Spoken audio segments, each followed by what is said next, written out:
have a large staff here at O'Leary, so project-based learning may look a little bit different from one staff member to another, but what is nice is that we all have a common vision here at the school, that's sort of what we're looking towards. By setting a school-based standard, that allowed for everyone to understand that we were all in this together, and that it didn't matter which kind of a course I was teaching.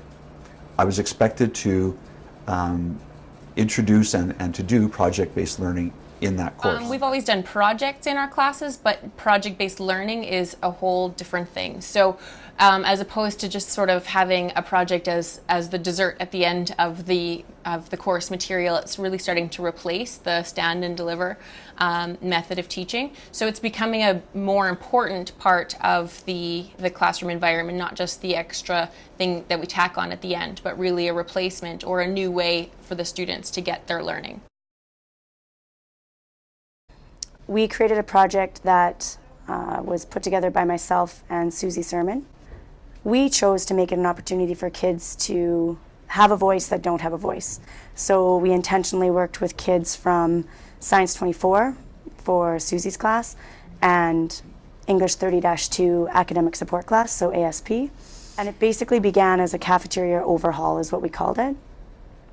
And so Susie, based on her curriculum with her Science 24s, researched our cafeteria and information as to how healthy our cafeteria really was, what it offered, does it meet the guidelines of our district, which created some questions and concerns and a bit of controversy, but it was certainly interesting for the kids.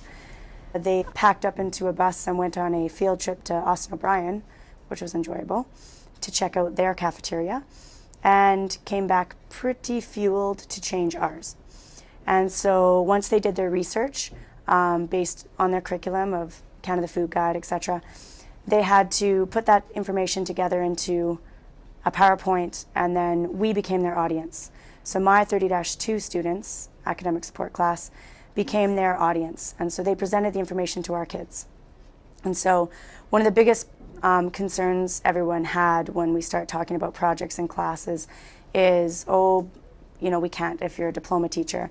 So I specifically did one that is with a diploma prep group to see if that was true. So Susie's kids presented to my students, and my kids, we used it for a diploma prep. So the third assignment for 30-2 in the diploma is a persuasive writing in context. So rather than Alberta Learning giving the kids source material, the source material now became the information from Susie's class.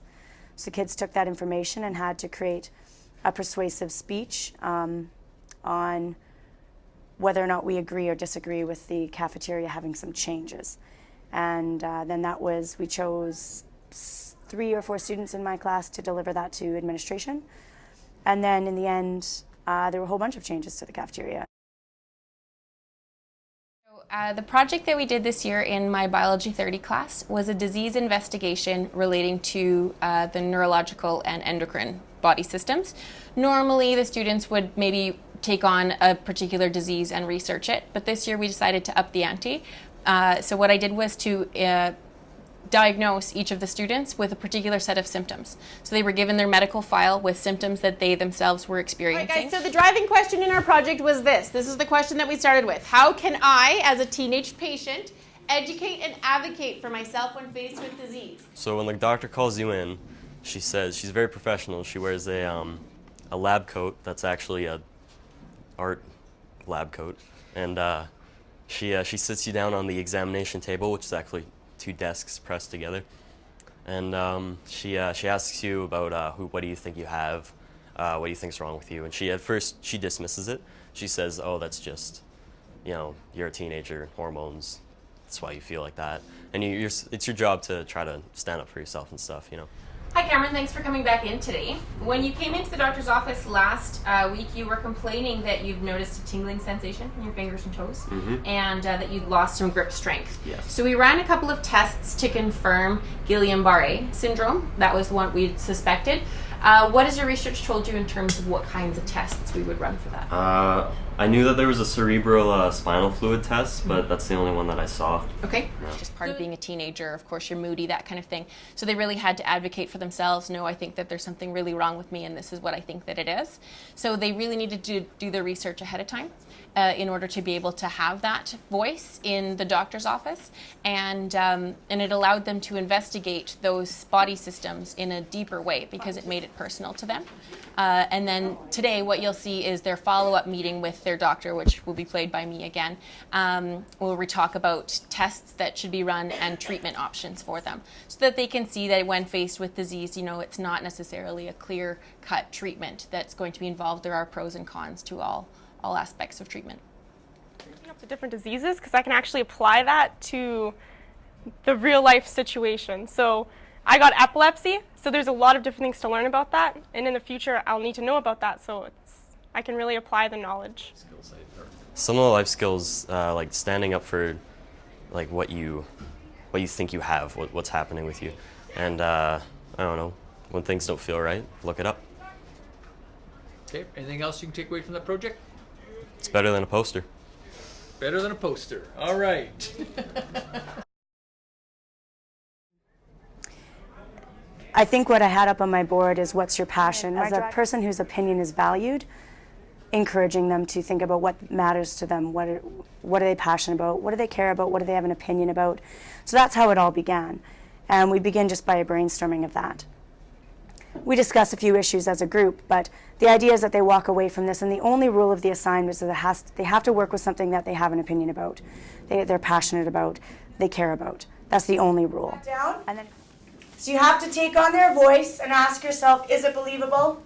Is it real? Does it make sense? Remember, people are going to be writing on your responses, all right? Because tonight you have the opportunity to make them better if you like.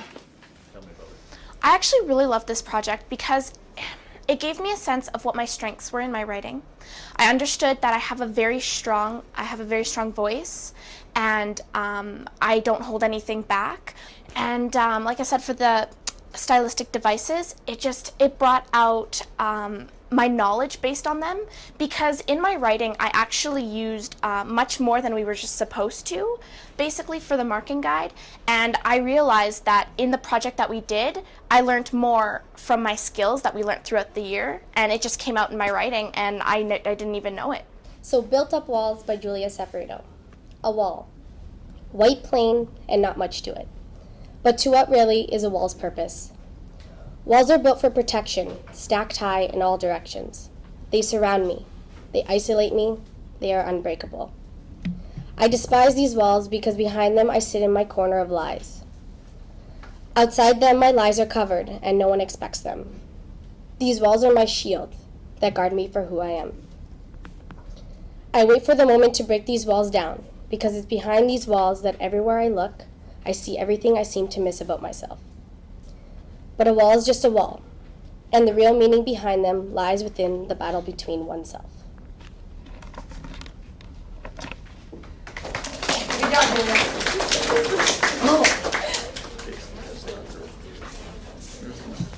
In a recent project, you had the opportunity to be an audience for a particular, was it an individual or was it a bigger group? No, it was for an individual. Okay, so just tell me about it. It was an individual speech presentation that Paula runs in her English class with her grade 12s, and it's a really personal topic for a lot of kids, where they have the opportunity to write on anything that they're sort of connected to.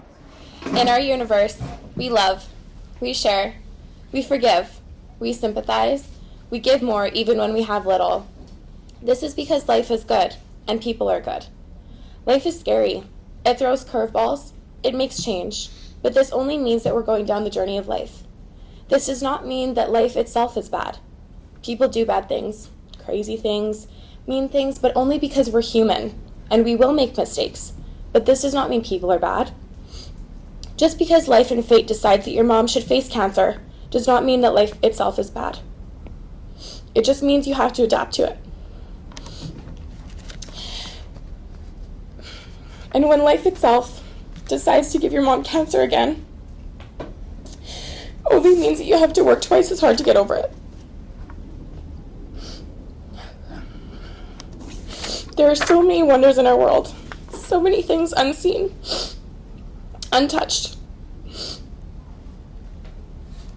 There's the beauty of travel, the beauty of being able to desert everything you have and go see a place that you've never seen. Maybe some other student might not be courageous enough to touch on that topic or to share such personal things, but they can all relate to it and they can all connect to it. And I think that's another thing that makes that project so powerful, that it doesn't necessarily matter who the speaker is, that there are so many kids within the room that can connect or relate to whatever's being talked about during that particular speech. The rewarding part is when I get the call in my office saying, Chuck, the kids are presenting their projects today in class. Can you come up? Do you have time to come up?